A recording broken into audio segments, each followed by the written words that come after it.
Hello, everyone. Hopefully you can hear me. Good, good, good.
Hello, hello. Can you hear me? Oh, I don't know.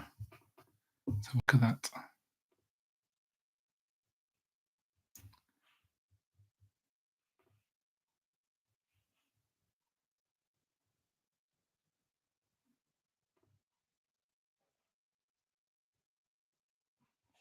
Can you hear me, Alex? Can you hear me? Hmm, how odd.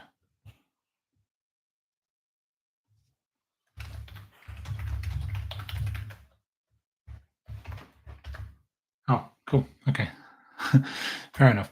I'm just not getting any sort of kind of confirmation that I've got sound. That's good. Good, good, good. Uh, hello, welcome. So back to it. That's weird. It said 9:41 on my iPad, and it's not the time. Hope everyone's well. What are you? Oh, I'm on.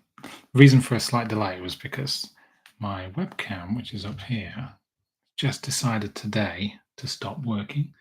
But I've discovered this cool thing that I can use my phone camera and saw the swishing around. Although the light's a bit off now, but doesn't matter too much. Let's just see how that looks. What's everyone working on today? Anything in particular, or any little projects taking over? Just normal work. So if you remember last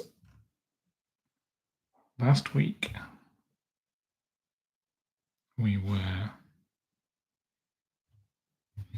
trying to shift everything over. Animating dinosaurs. That's class. It's fun.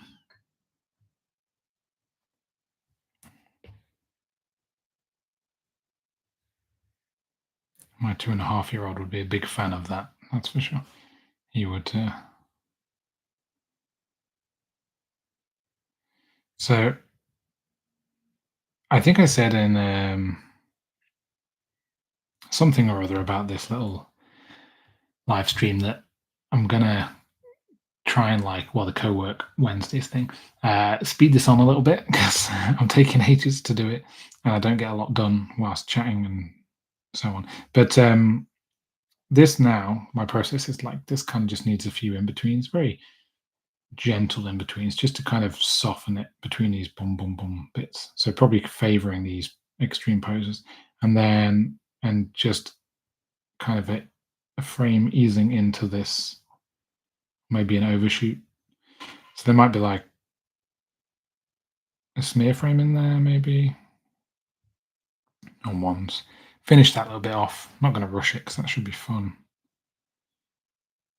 And then if you see the roughs, he goes and twiddles his fingers.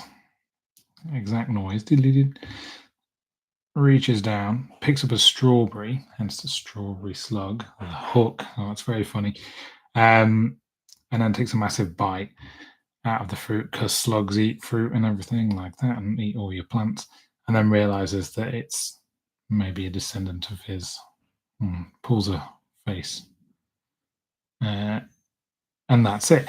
Now, the problem I've discovered is on my background, I don't have any strawberries. So I need to change this, probably change this box to being strawberries, this one on the right. It's not a big deal, but just need to fiddle that. And then we'll be on to a winner. I am going to set myself an online for the world deadline to understand, to have all the animation completed on this by mid-September, and this coloured,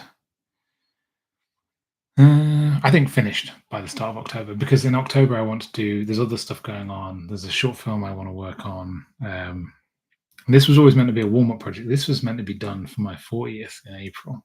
So that just shows you how long things take when life gets in the way. I mean, not to say it hasn't been great stuff. There's been loads of cool stuff happening with the academy and like the courses, and we're doing really good, and lots of nice life things going on. So don't get me wrong. Still slightly shocked, by the way, when I see myself in the camera and I've got short hair again. It's I'm like, what's it all gone? It's a really cool barber's like hair dresses around the corner from me. And being Manchester, we have like as a city got so many different sort of options and places to go. So this guy is called Iman or Imi, and he's an Iranian guy. And I only discovered him after my other hairdresser like left doing the profession. Um, and like it's so cool, it's so relaxed. You go in and you get a little drink if you want to, and he'll chat to you about stuff. And his mate or two will be hanging around, and it's like Iranian music on in the background. It's kind of like fun, and he'll talk to you about the differences of what it's like in his country if he could go back, because he doesn't kind of is a bit of at odds with the government. I'll leave it at that. But yes, it's quite a fun experience. One of the best things I think about living in a city.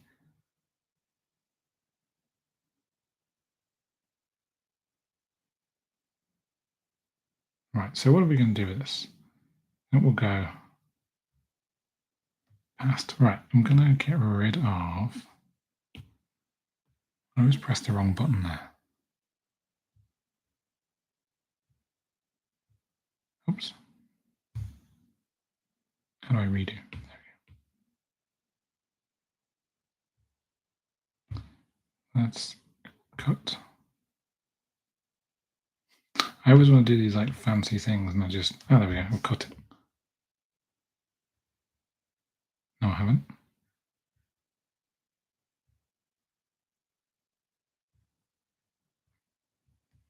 Let's try again. Probably was on the wrong layer.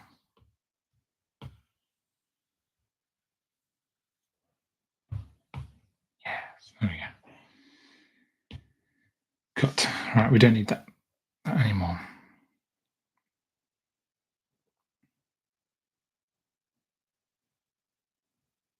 So I'll go back to my little tie downs layer.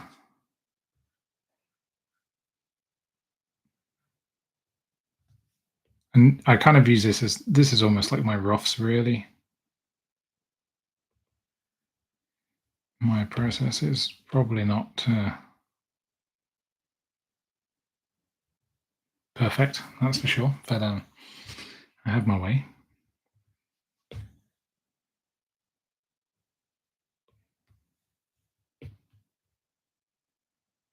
Turn on onion skin for that one too.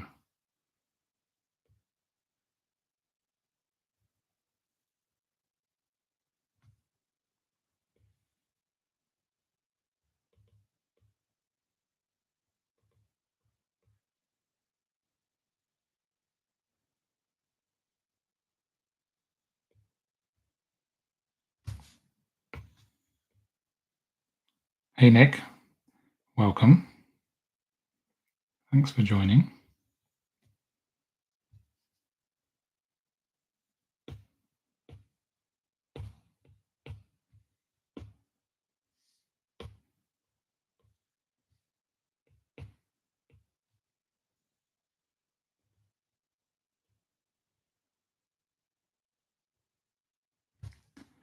Maybe you will be lucky enough to hear my dog softly snoring in the background. He very much enjoys listening to me chat. I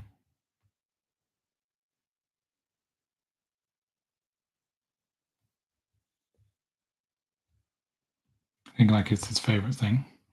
Just sits in the background, falls asleep in the sunshine. Very autumnal here today. Got a little bit. Trees starting to change colour. It's getting to that time of year.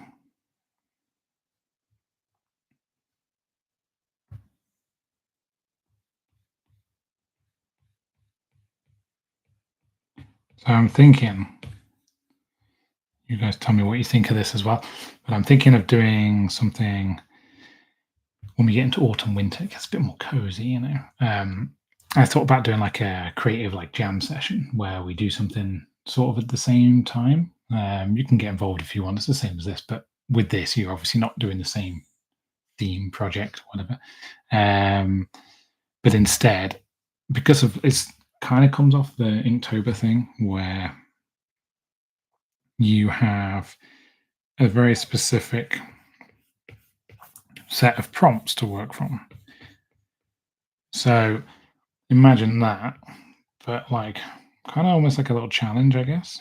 But just something fun, and maybe we can collaborate on it. Maybe it's something that we can have where somebody picks the start and the end, or we have a similar start and end. You know, like those animation loops where you make it loops around and you have the same start and end point, and then everyone draws together and you can kind of see what everyone's working on. Um, yeah, something like that, or maybe a little theme. I'd really love to do this thing where, like, I'll probably get a little set together for it, like set up a room with the camera and live stream, get it all sorted. But get some music going and do a fun little thing with around that kind of like harvest festival feel. You know, obviously we've got the Halloween thing coming in, but just some kind of like a little Sunday art club thing, like Sunday afternoon, and just kind of create this little window into a gentle Sunday afternoon. Probably just try it in autumn at some point, and do it for several hours, not just an hour, maybe like 2 3 hours sort of thing. Probably a couple of hours would be the the perfect number, maybe a little bit longer, but there'll be time for breaks in there and just keep it nice and relaxed. That's what this Iranian guy was saying to me the other day, was just like, you know, Middle Eastern culture, you take away like, you know, obviously what we hear about in our news is lots of religion and, you know, kind of repression and that kind of thing. But when you get down to the people and sort of the way of life, it sounds like to me it's quite slow pace, and there's space, and there's space for uh, connection and talking to people and just hanging out and just seeing where things go. And I heard this off somebody else who came back, used to live in the UK, came back, and was comes back now and again, and just said that it really stands out to me how everything's so like organized well in advance, and everything's so kind of even like pleasurable, like hanging out things are generally quite rushed and organized. You know, there's time limits on everything. So I was just wanting to create, obviously, it's still something with a time limit for you, but something that isn't feeling so rushed, quite relaxed. And obviously, if you want to tune in, you can do. If not, no worries. But yeah, I was going to call it Slow Draw Sundays was the idea. Um, because I really like listening to people like Keris Matthews on Six Music, BBC Six Music, if you're in the UK, on a Sunday, and people like that. They sort of the environment and the energy they create, and I think that's a nice thing to create art in. And if we could all like hang out in the same room, and you had a big window of time to just sort of make stuff, and there was the inspiration there, and you can just chat and get a drink and have some food and just see what everyone's up to. I think that's a fun thing to do.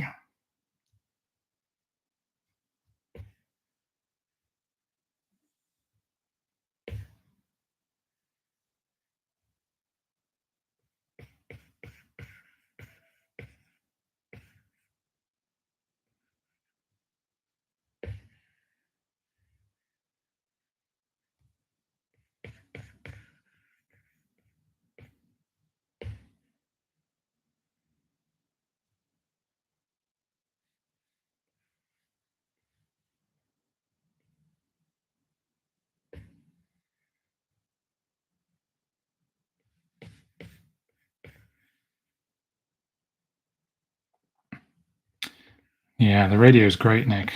If Nick's saying, I don't know the last time he listened to the radio.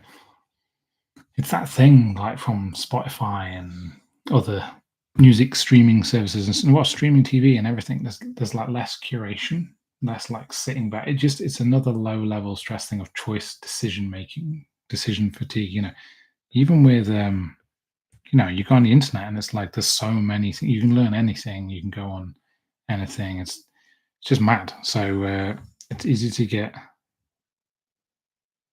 kind of smoked by it, basically. They just too much stuff.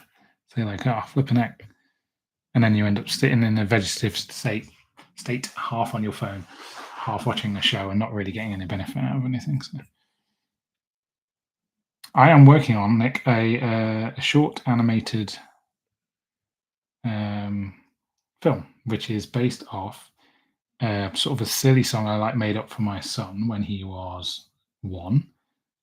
He's now 2, but it still hangs on, and it's when he was learning words, and the first things he sort of laughed and made, sort of giggled at was strawberry, blueberry, and gooseberry, and things like that. So, and then I think in contrast, he really found the word slug funny. So I said strawberry slug, and I made a little song out of it. And this has an audio file of me from last year singing this song. It's only really short, and when it's done, oops, let me just shrink this timeline down a touch so you can see. So it's like 20, yeah, it's only under 30 seconds. And so this was all done in Calipeg. So I'd like to do a little project to kind of learn new software. And I've been looking at Calipeg for a little while, and I thought, well, I'll give it a go because it went from being subscription to, which for software, not a huge fan of. I like to kind of just have it, mainly because I don't use it all the time. Like if I'm actively using something, like I don't know, something like Potato School, which is like a Blender learning place. If you're actively learning Blender, a year's subscription to that, great, because I'm looking to learn it. Software, animation can sit there for months on end not being used. It's like Adobe. Some of the programs don't use, so then I eventually quit my Adobe subscription. And so, yeah, Calipeg moved to just purchase once, and I was like, yeah, going to get involved in that. And it's cool, and the background and everything was all painted in there. It does everything really. It's got camera moves, for hand drawn animation. I find it terrifying that you could make a feature film in this thing. Just sit with your iPad in a cave, and or maybe on a desert island with a nice bit of solar power.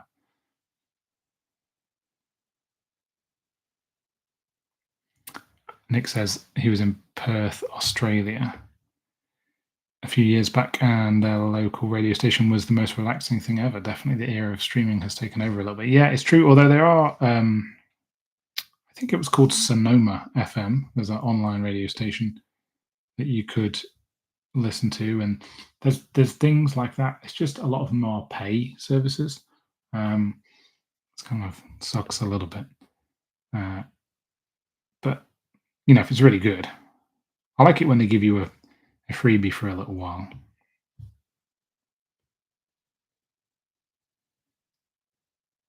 That's why I guess YouTube's become so popular. But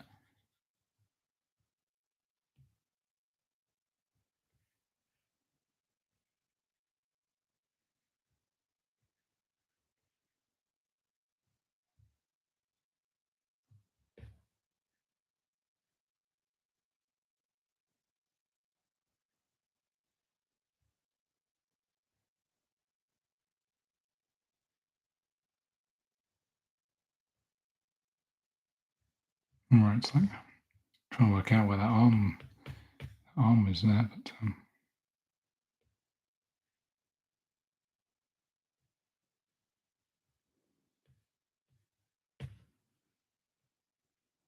this is one of the reasons why I do like actual pencil versus digital stuff, because to change the pressure, it's still way easier to do it with pencil. I get very messy when I do digital stuff.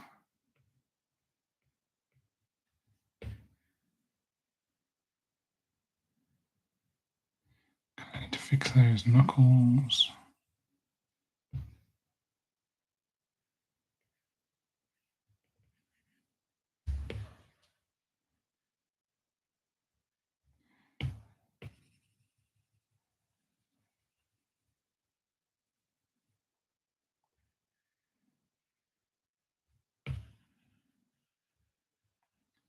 See what I mean? I end up like drawing it so many times over.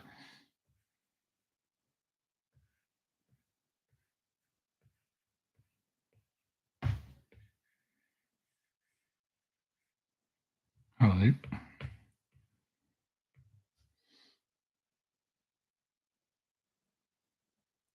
Yeah, Procreate Dreams. Nick said he's heard good things about Calipeg, and you've used Procreate Dreams for the hand drawn at the moment. I found Procreate Dreams, like, I've not been a huge user of Procreate anyway, so I'm not like obsessed with it. It's great, I enjoy it, but you know, I'll use anything really. So I think I found it like underwhelming a little bit when it was released. I know they have a huge fan base, but I've got I follow Alex Grieg and his stuff, and I saw he was talking about the new things that they were bringing out. So it sounds cool. I mean, don't get me wrong. I'd rather somebody like Procreate be making things and only charging 20 odd quid.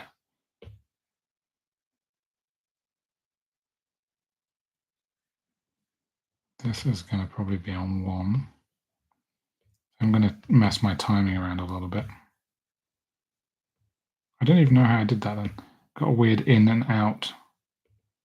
Oh yeah, look at that.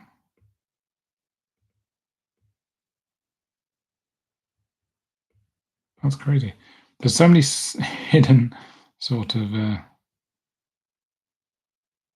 set mark into current frame. Mad. So many hidden features in the software. It's great.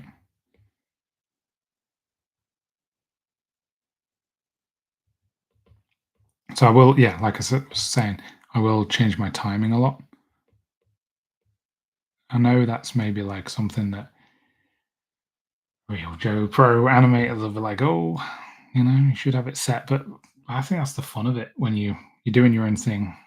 It's like as long. I mean, I maybe spend longer on it than I need to because of that. But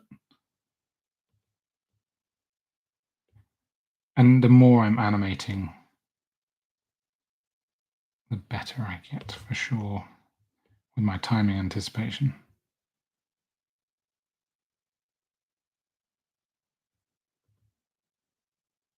I think we'll leave a 1 frame gap there.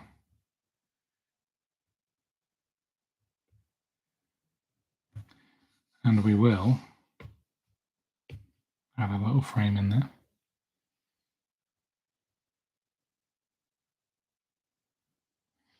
Has anybody got Alex Grieg's? I'm hoping I'm pronouncing his name correctly. His course, he does his animation bootcamp or animation for everyone on YouTube, which is really good.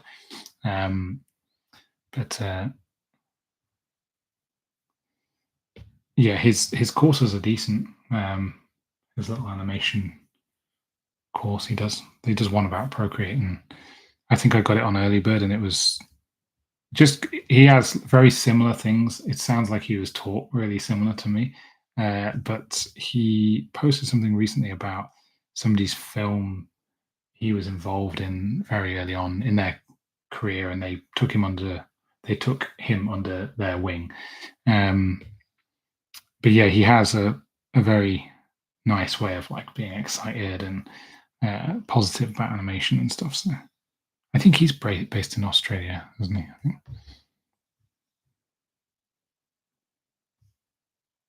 So this could be a smear frame.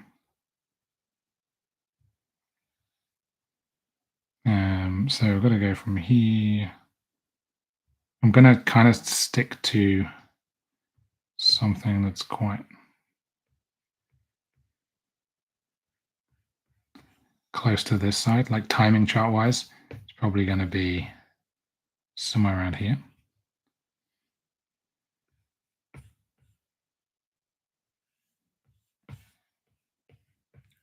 I'm really going to see if we can get that kind of feel. This is the cool thing though about animation. Everybody does it different. So it's like, it's so cool because you can approach the same thing and people down to the tiniest details will have slight differences in the way they draw things, and it's wicked. Oh, co-creator of Hollow Knight. I am uninitiated. I don't know what that is, but I'll have to research it.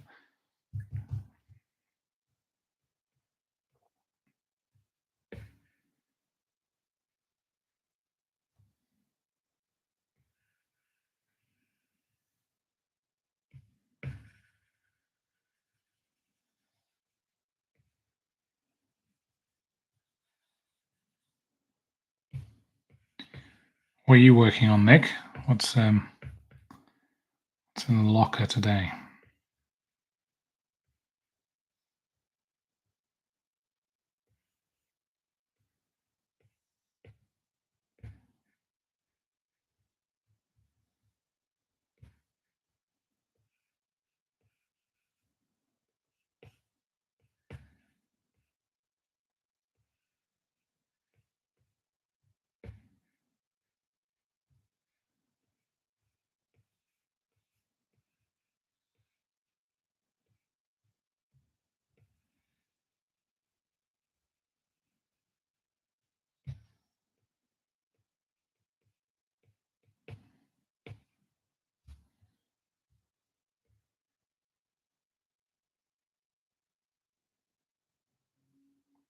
Oh, thanks, Alex.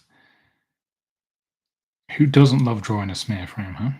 Trying to figure out how I'm going to get this hand to go from here to here. Generally, I find as long as you follow the arc, like it's going from there to there, and there's the point, and there's the point. So if I drag that point to somewhere like here, I can really like probably mess it up quite a lot.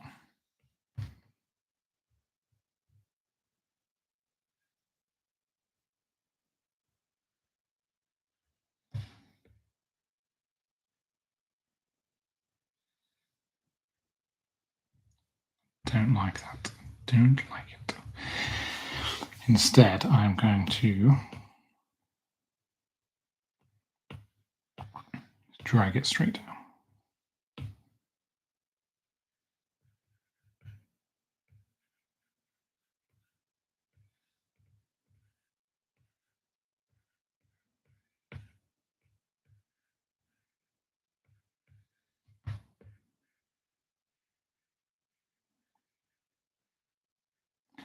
Rather than get too complicated with how this is going to get into that shape, it just snaps into position. This is a little complicated. So let's simplify this. Because what I want to be careful of is like creating any sort of like negative space where it draws the iron. And if I create something too much, you'll look there when it moves because it's just quick. So instead,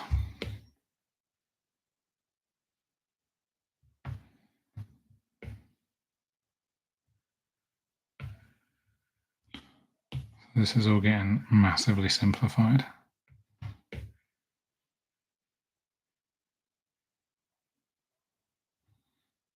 Maybe just a suggestion.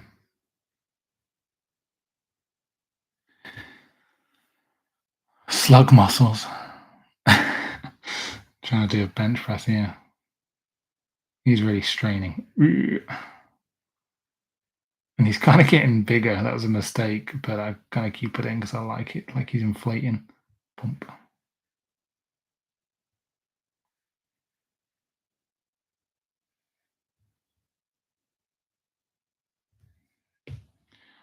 Nick says he is doing some personal animation at the moment. Wanted to practice hand drawn as I've been doing a lot of rig lately and doing a little bit of music video with the bird tiger from K-pop Demon Hunters.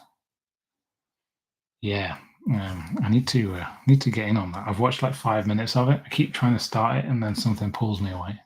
It's pretty terrible, but I could watch more. I have to be very selective with my viewing time, and you'll normally find me deep in some sort of like Scandinavian crime drama. So love a bit of that. I like there's a series on BBC at the moment called Beck. There's the new series, but you should try and find the old one where it's like Martin Beck. And I've gradually learning like Swedish and other Scandinavian languages from them. Pinga is money, know that one, and absolute. They always say that, which is like, of course, or let's do it, or whatever it is. Um, it's very good. I feel like their writing and their storytelling is quite. Camera work is really good. It's very different. You see that Britain has like, especially BBC, they have a bit of a style. Like if you think about Peaky Blinders, which is like a very iconic, or Bridgerton, very iconic way of British drama filming, like modern drama filming, and then you look at Scandinavian stuff, or even look at like Korean TV and film. It's very different stylistically.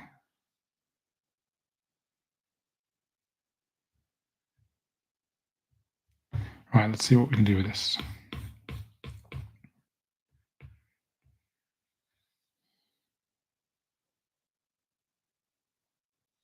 Yeah, Scavenger's Reign is whew, pretty good.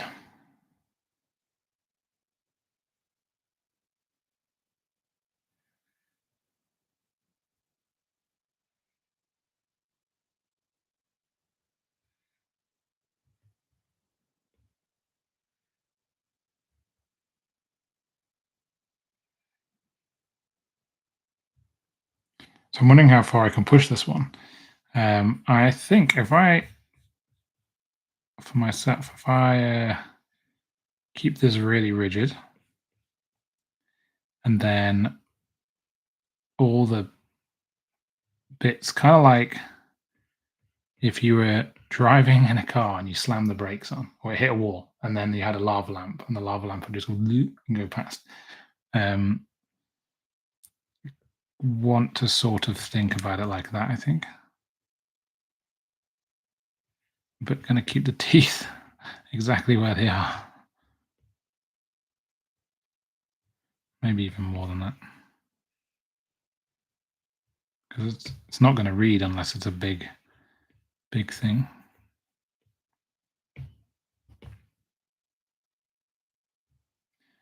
And then the eyes.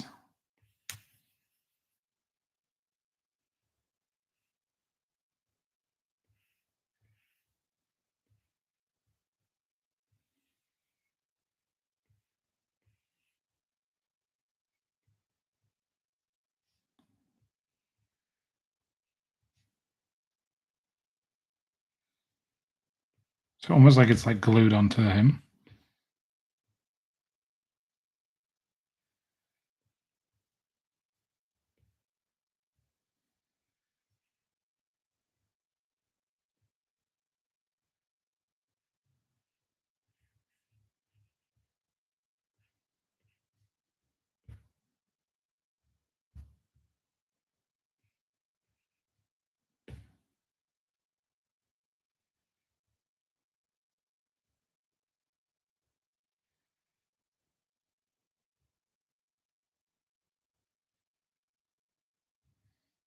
This reminds me a little bit of like a Bob Clampett or Tex Avery Bugs Bunny cartoon.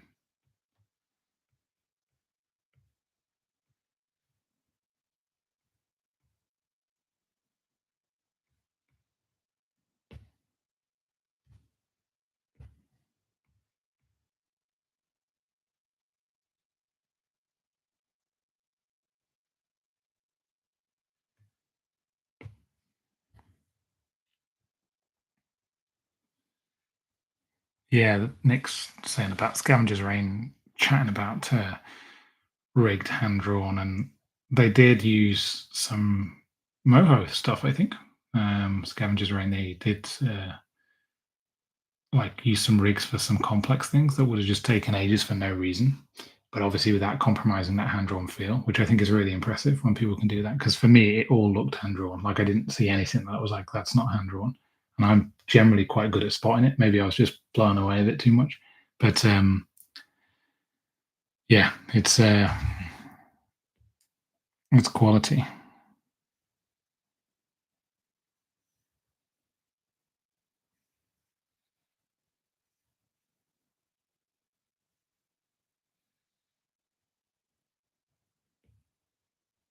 I think actually I'm going to swap these frames around because I think it's going to look cooler.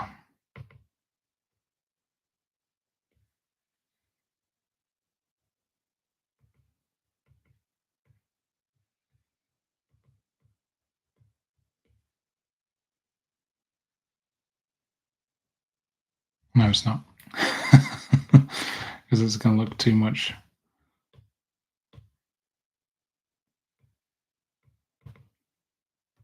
Oops. I lose that rigid body thing if I swap them around.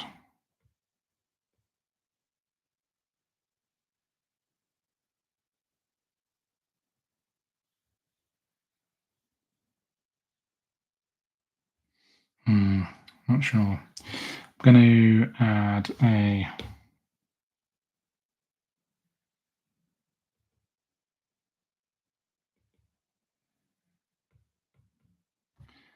Let's. Oops.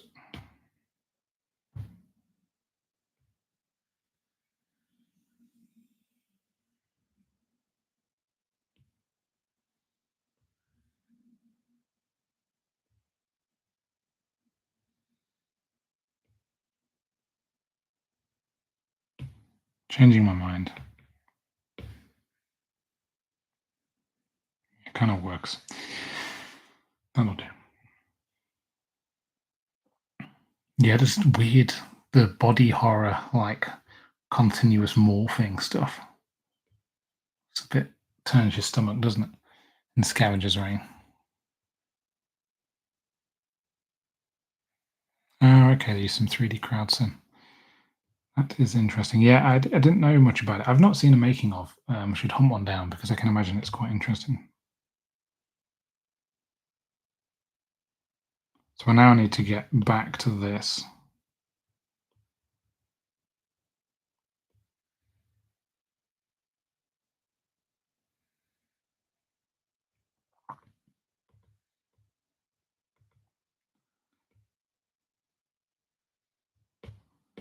Don't know how that's going to play out, but we'll give it a go. I'm thinking of maybe putting the first frame of it on 1 and then on 2. So it goes really quickly into that and then just snaps back to make it feel like it almost holds a little. But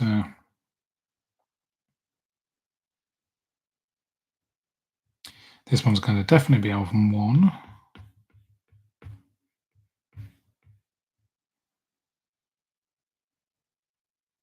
And then probably favoring somewhere around here.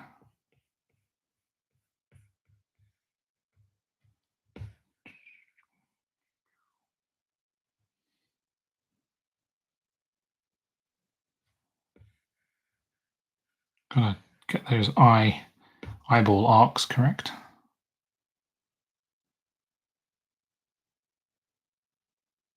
Alex has said it's getting a season 2. And would that have been in Toon Boom? I think it was. I don't know, to be honest. I know they did some stuff in Moho. I don't think they've used Toon Boom because Toon Boom tend to shout quite loudly when anybody uses their software, which is fair enough. Good marketing. But I've not heard them shout about Scavenger's Reign as far as I'm aware. So probably they did whatever, some 3D mock-up stuff, and like I would imagine it's got a decent budget, so they could probably try a few things out. But it's nice when you see shows when they just go to the artists, what tool do you want to use, and then off you go. Common side effects is quality. I loved that, and I really liked how it didn't go for a lot of things like that. They could have used that primetime TV style, the started with Family Guy and gone everywhere else. But it's just this look that is like the animation is generally quite uninventive. It's just quite straightforward. It's just a vehicle for delivering the dialogue and the script. But the script's really good in common side effects, and the animation's pretty good. Like it's well, not pretty good. It's amazing. So, there's the smear frames and cool animation in there, and it's really nice. That's Titmouse, isn't it? I think who did that one. So on the arc, somewhere around here. Got to avoid being bang over that eye because it'll look weird.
Wow, the chat is going off. I love this. There's not many of us here, David. I love it. Um, I do find that, like in a smaller group, people tend to talk more. I keep looking at this camera. Sorry. Uh, so yeah, Green Street Pictures. Oh yeah, Mike Judge. Like that guy. Whatever he touches, generally in animation, is good. You know, it's going to be decent. So Mike Judge, Beavis and Butthead. If anybody the uninitiated.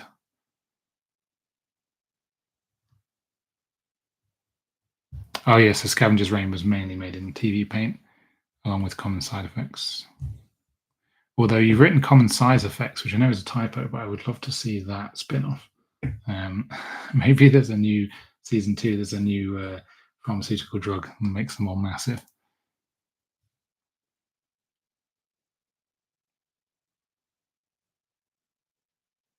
Smiling friends, yeah. I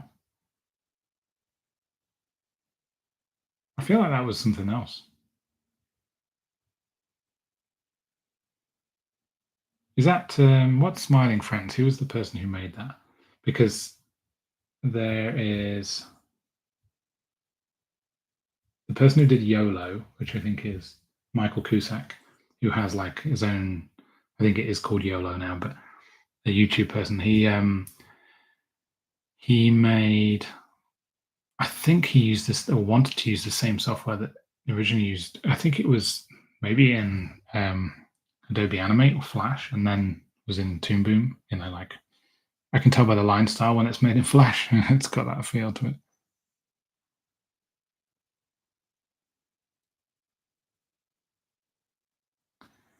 Alex says Zach Haddle and Michael Cusack. Okay, cool. Yeah, there's so much. Like I know people sometimes go 2D animation. Like you know, when I graduated, people going it was dead. You know, the classic phrase, because 3D was big. Pixar was huge at the time. But it just shows you how it's so cyclical. Because 20 years on, we're like 2D's. I mean, in the US, people sometimes say 2D work is non-existent, and but if you look at TV now, there's more opportunities at least of stuff coming out. There's an appetite for it, like to get it in front of big audiences, like the adult animation. And that's a weird phrase, but the not little kids animation, basically the rest of the human population adult animation side of things is it's ace. Like there's tons of stuff out there, and there's so many things that can be done. So I think that's a takeaway, really. Yeah, Alex, you are hitting the nail on the head. With I think 2D will always remain such a versatile medium as long as there is creative writing and new ideas. 2D will always have a welcome place. Yeah, exactly. And it's the way how you don't have to wrangle the software or a computer to get it. Like if it's drawn, it's just from the human mind to the paper or whatever, digital or what have you. It's the fastest way of communicating ideas, isn't it? Like when I'm doing this here, there's no way I would be able to do this in 3D and get these weird ideas without just I can just draw it. You know, it's that simple. And in 3D, I have to think about like even rigged 2D stuff. I have to think so much about how to get the result, and it's why hand drawn will always be for me the theatre of the screen, because theatre is the one in real life with real people where you can do anything, and this is the this is the one for time based um, video, I guess, film medium. So this is probably my extreme.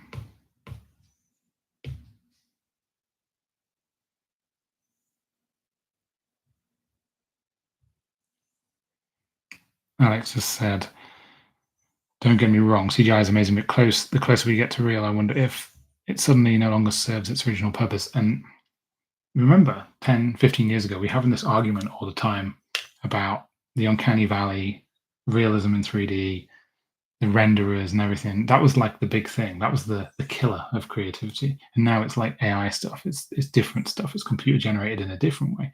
So there'll always be this fight, it seems. But yeah, I don't know. It's CGI now, nobody talks about, nobody's impressed by it anymore. Do you remember the first time you went to see a 3D film? Are you old enough, maybe anybody, to remember going to see a CGI movie? I remember seeing Jurassic Park and being like, those dinosaurs look real, like being blown away by how that worked, and knowing so clearly that they weren't. And I think that's like the magic of animation, and CG now is just everywhere.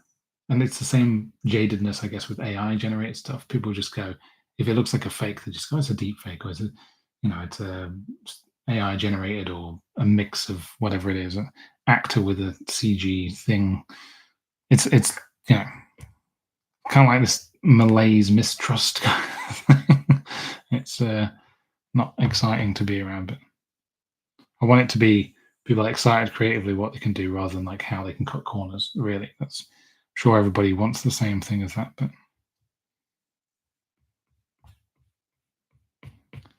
humans don't be lazy. Because what's the point of like being lazy? Really, if you think about it, it's with creativity. It's like it's a rush, and then why is it a rush? A rush to make money. It's like saying making stuff is the only thing it's valuable for is to make money, and that's nuts. It's um, why not just enjoy making stuff? If we make it take longer, then spread the money out. I guess don't rush to onto the next thing.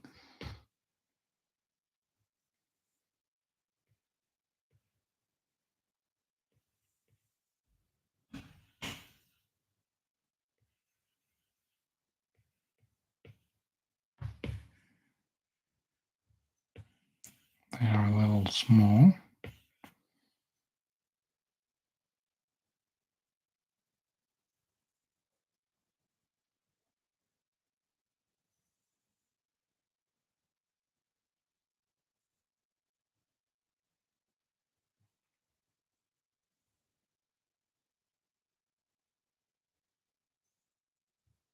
Yeah, Robert is saying strange looking back at older CGI movies that don't hold up, like watching classic animated movies, as in like hand drawn.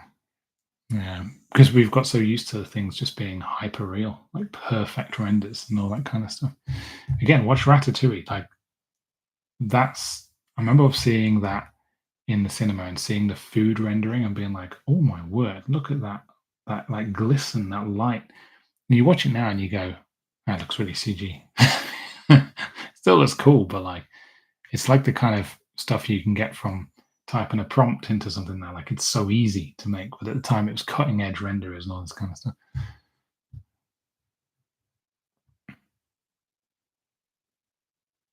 Yeah, Alex is saying about the writing in Toy Story is just what holds it up despite the CGI aging, and it is true.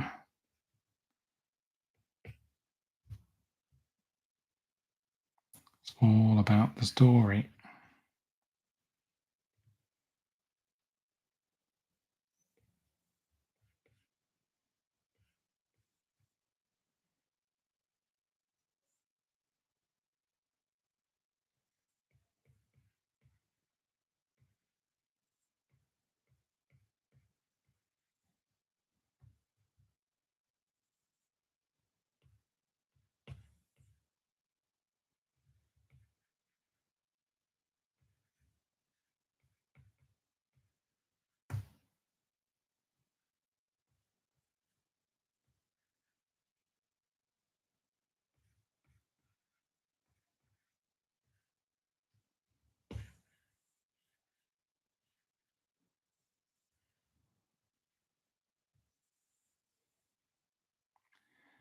Hey, Cassin, how you doing? Nice to Kazinga, as it is on the chat. Nice to see you. Nice to see you drop in.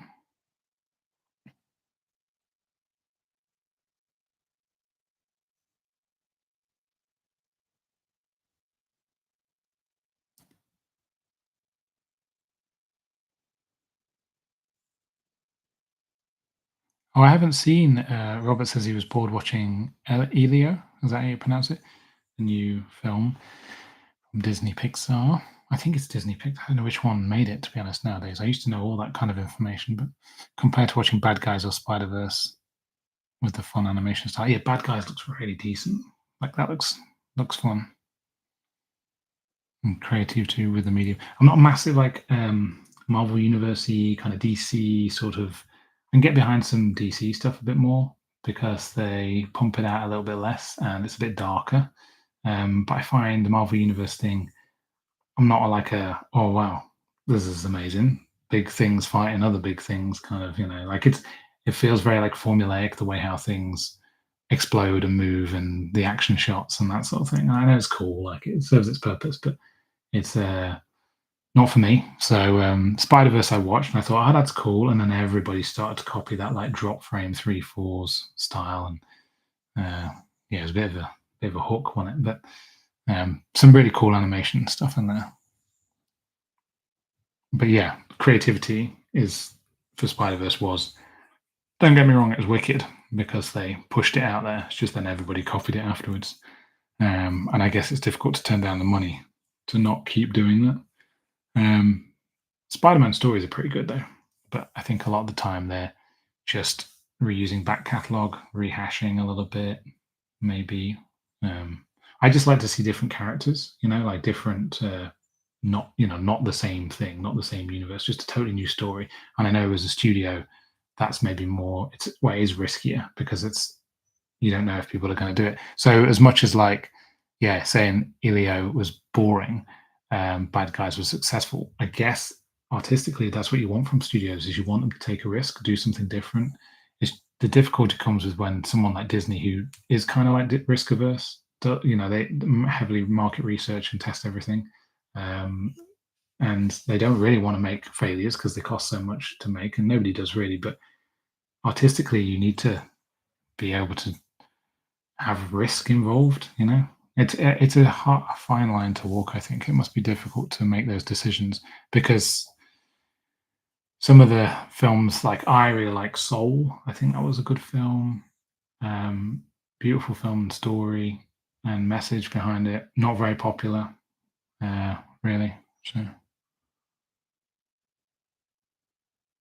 Kubo and the Two Strings, not very popular. Didn't do great at the box office. Box Trolls didn't do great at the box office. So things that like and Missing Link, I flipping love that film. That was amazing. And like again, it's crazy. Like some of these films are so good, and they took so long to make, and there's so much incredible talent involved, and it just goes under your radar. Like it's almost like there's too many films being made of high quality. It's just hard to keep track of them.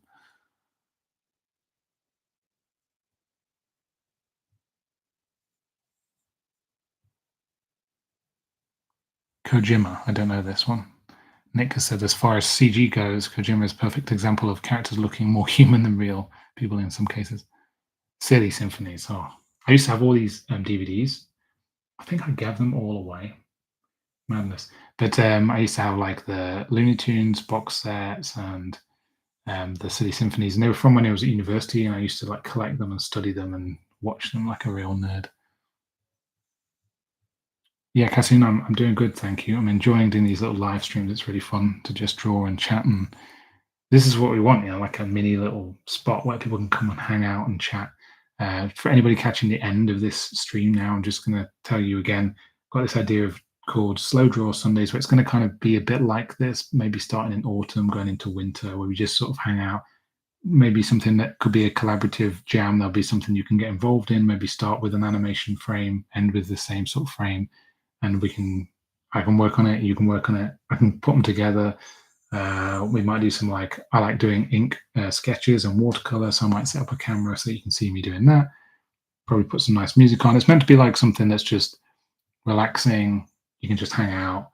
There's the kind of, if you are in the northern hemisphere, Europe area, it's winter starts, autumn comes, winter comes in. Bit of like slow down reflection of winter and so on.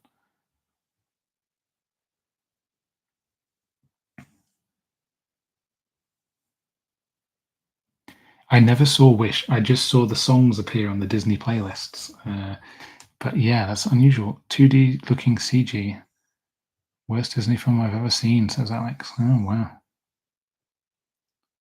But I wonder if that's is that an artistic bad choice, or is that like too many money people making decisions about it? Because it sounds like, from what I've heard review wise, that's the problem it's had. Oh, bad writing. Right. Okay. Yeah.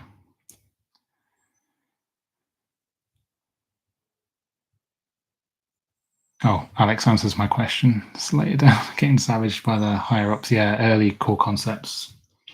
I guess it that shows you like how it's better to have more. Just let your directors run with it with a little bit of supervision, a bit more, rather than mass produced. Whenever they have like multiple directors and exec producers involved, I always get a bit nervous because it's like, how many cooks are involved in this?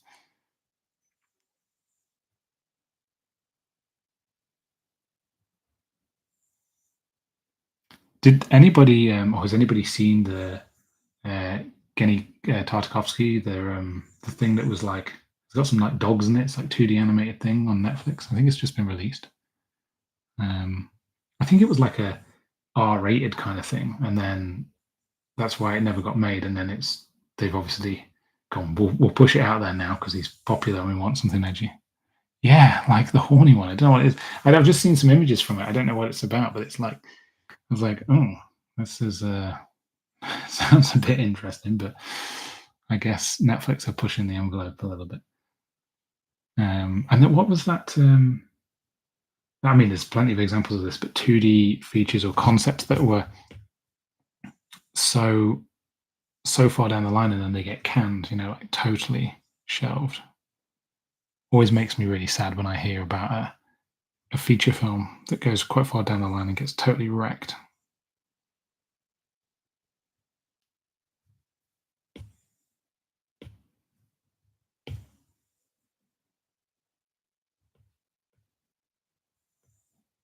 Cool, we're gonna go here and then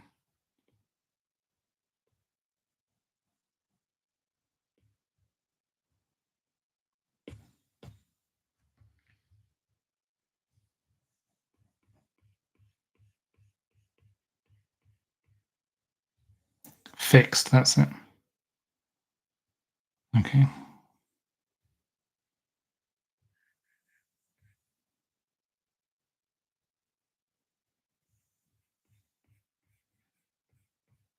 I was watching his because I'm probably like 5 or 6 years behind in things to watch.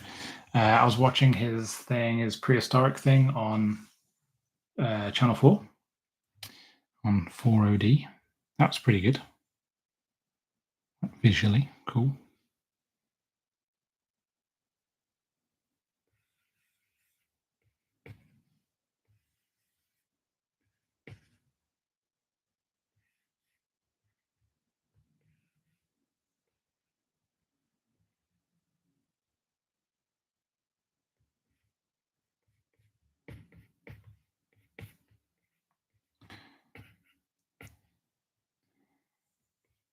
Cassin, what are you, if you're still there, what are you working on? What's what's on the cards today?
Ah, yeah, joining in from work. Well, thank you for having us as a background track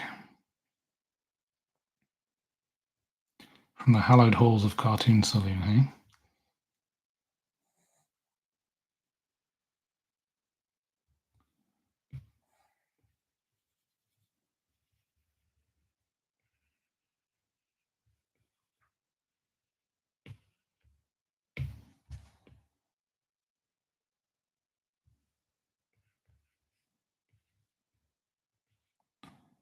So somebody from Saloon is actually coming to Birmingham, well, Digbeth, for Overlap Social, which is on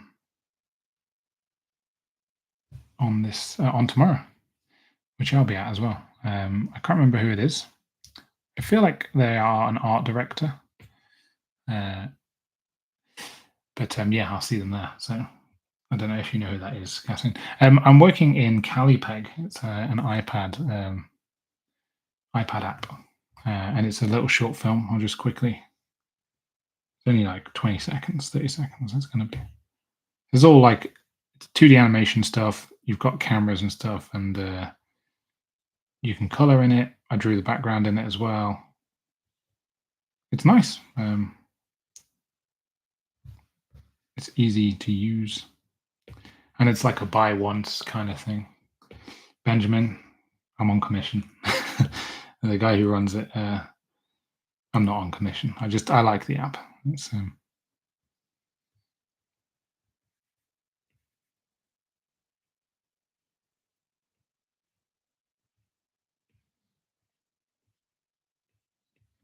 I remember when people were wanting Harmony to be ported to the iPad, and they were asking for ages. I feel like they might have missed the trick, missed the boat now a little bit because you've got this, and then you've got Toon Squid, which is probably like the equivalent of Flash or Animate, but for the iPad, and it's pretty close. You know, it's really similar. I still think the iPad's like to use the pencil. It's best for 2D hand drawn animation. Like I don't know why you do cutout in it so much because that's you can use a mouse. You know what I mean? So, and like the big screen for all the pieces and everything. There's no need for node editing and all that kind of stuff in this. It's just linking up some hierarchy. Love it. The character's so charismatic. Thanks very much. I appreciate that comment. Yeah, it's. I'll release it when it's done, but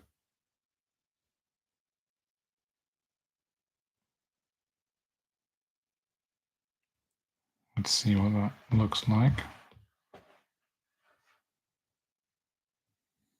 It's just a thing to practice learning with.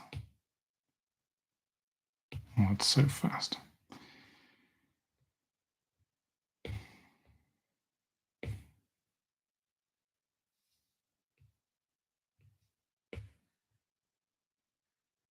That is almost too smooth, so let's sort this out.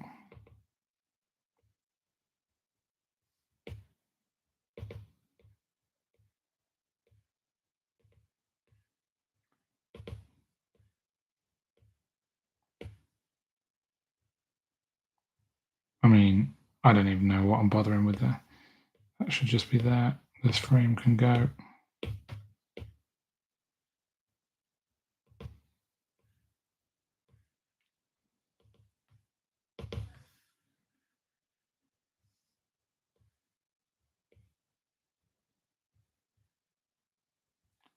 And I will. Now, I think there's a little push.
Coyote versus Acme. Oh, right. Oh, that's the one. That was the one that was cancelled that is now slated for the theatrical release, according to Robert or Rob on the 2026 next year. Giovanna Ferrari. New director, cool. I have done my my hour, but I'll just keep going for a little bit because why not? If you want to stay around. So I just did a little bit of timing tweaking there because I got, oops, I got stuck in my. That's what the in and out thing is for. There we go. Let's set that in. Oh, amazing. Learning new things about this software every day.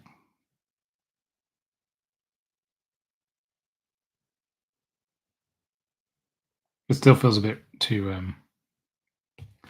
slow.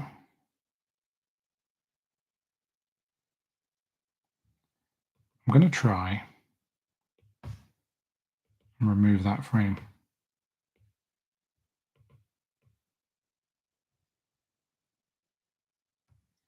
Actually, no, what we'll do.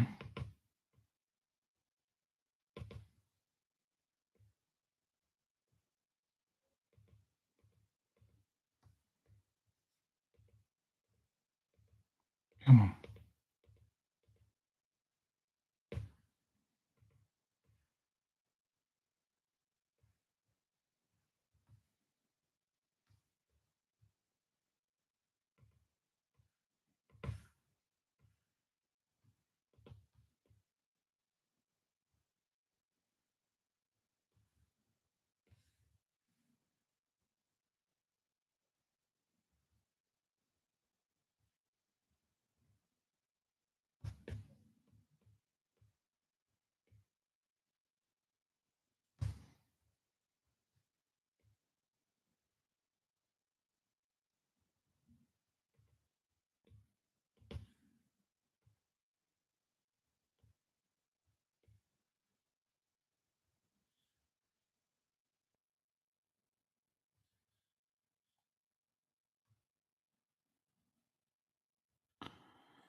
You said it's tropical storm level where you are. Where are you, Nick? Where are you based? I can work out where where the weather's coming to.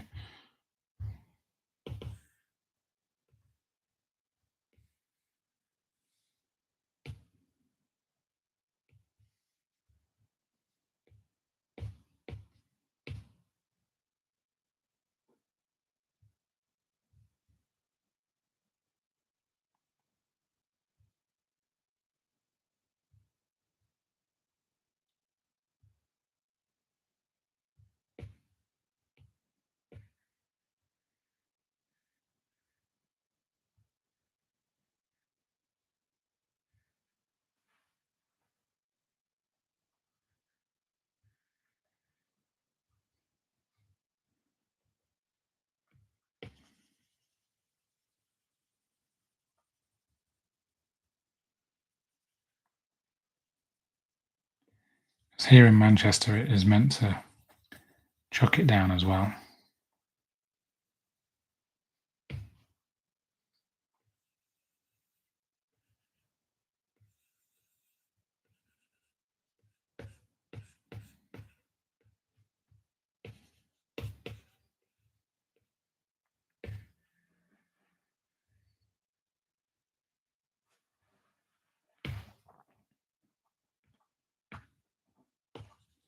Oops, wrong level.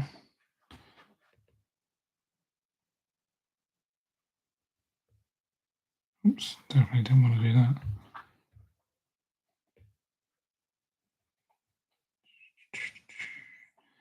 Boop.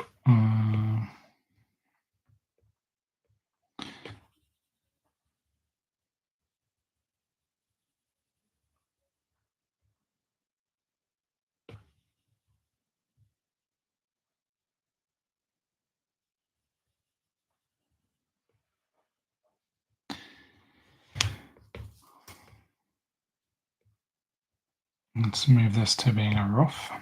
Well,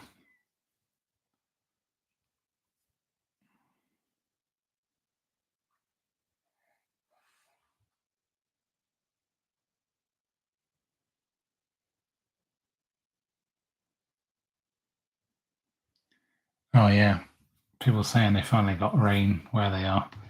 Because in the UK, we've had an unseasonably, well, I say unseasonably, very unusual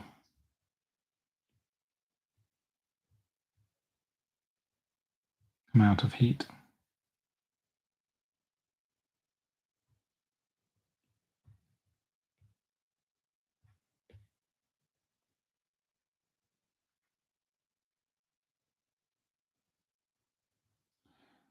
And yeah, it's been warm all summer, which sounds like it should be.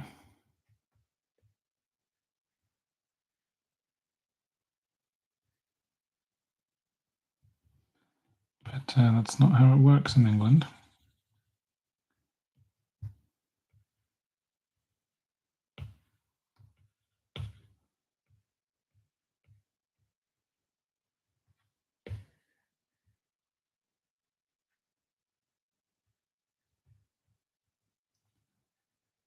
So we've also had, I mean, it's been warm here. It's been quite muggy and close, as we would say. But yeah, we had a little rain earlier, but we're waiting for the storm to kick in.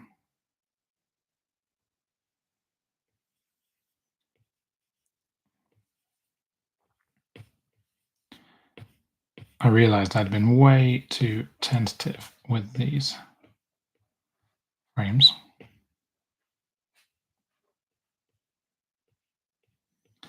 I'm loosening up, guys. I'm getting into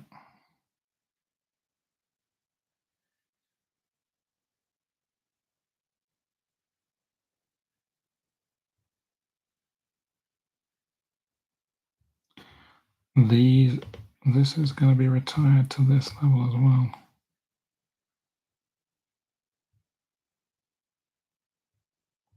Because I don't want these arms to be bent.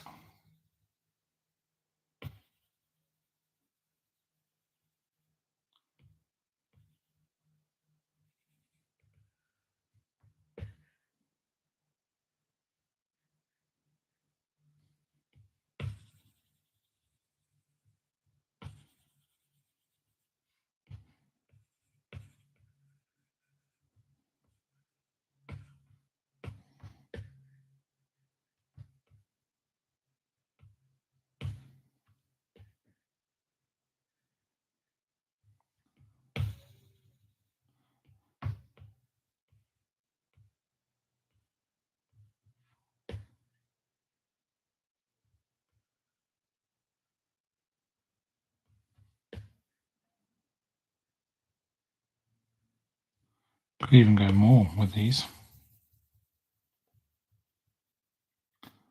Push the boat out.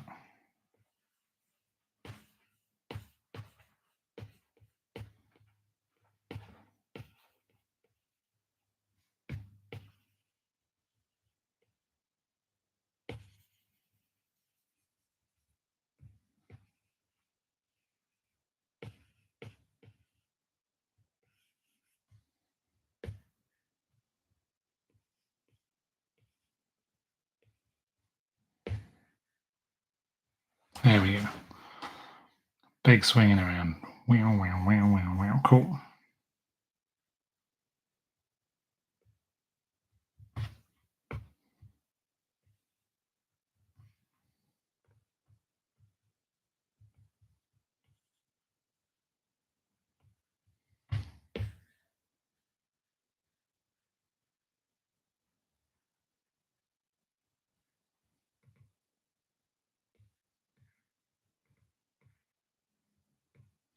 Might just chuck another frame in here.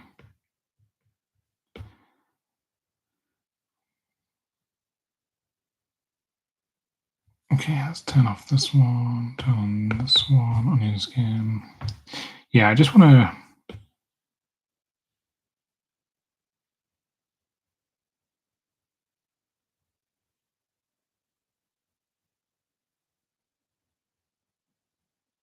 I seem to have lost a little bit of registration in here, so I'm just going to fix that.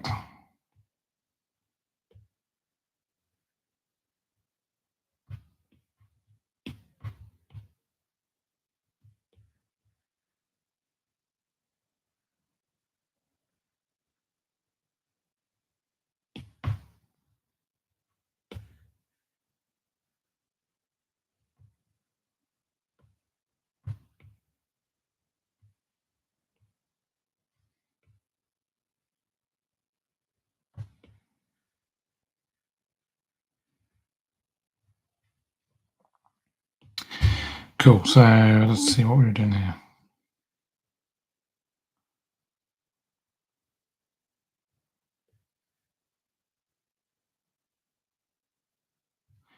We were going to go even further across.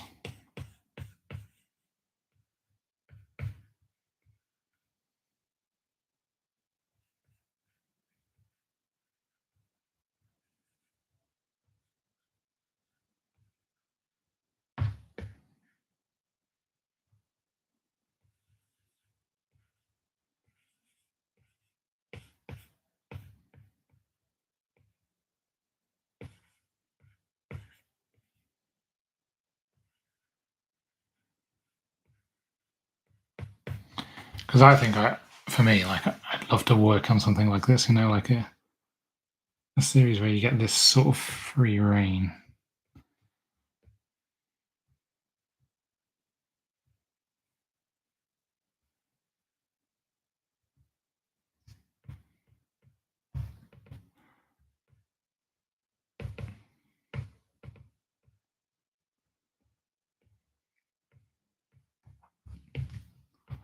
Give me something with some extreme animation any day.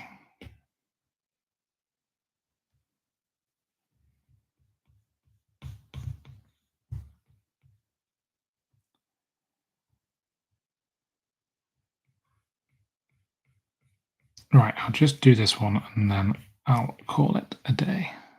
Yeah, got to keep it lively.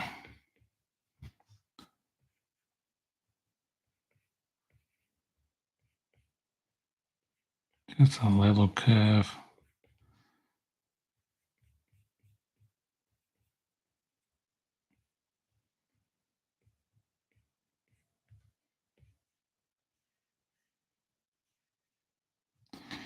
Maybe bring these eyes together. I'm probably running out of room here a little bit with him.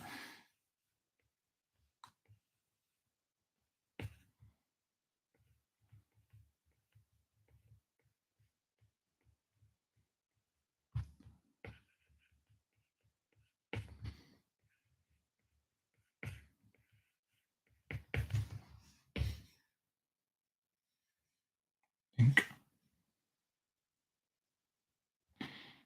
that no longer works for me.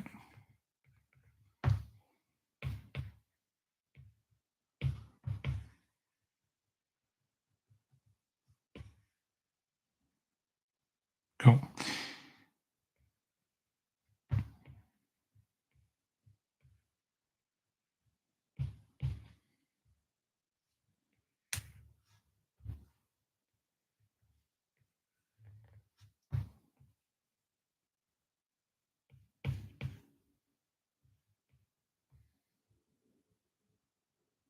Right, let's have a go on this.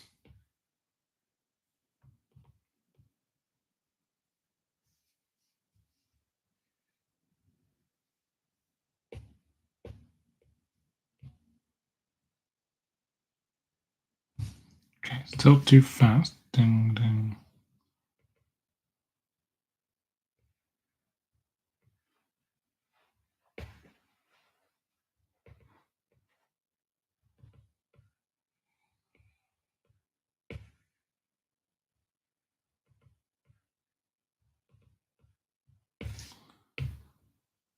Oops, didn't want to do that.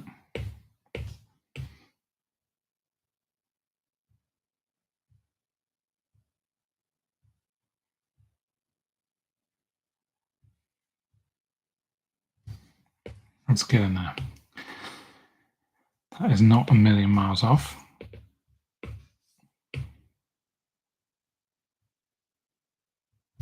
Still too fast out of this bit, so that's the bit I need to figure out.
Okay, so I think my issue is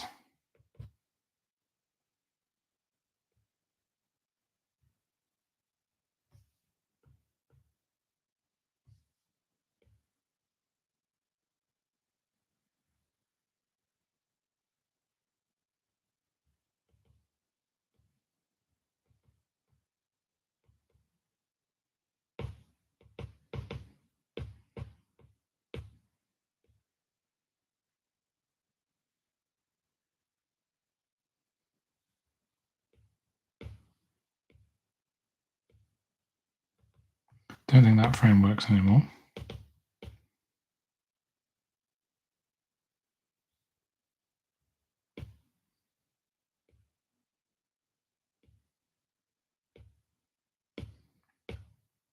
Don't think that frame works anymore either, which is a shame, but it's going the wrong way.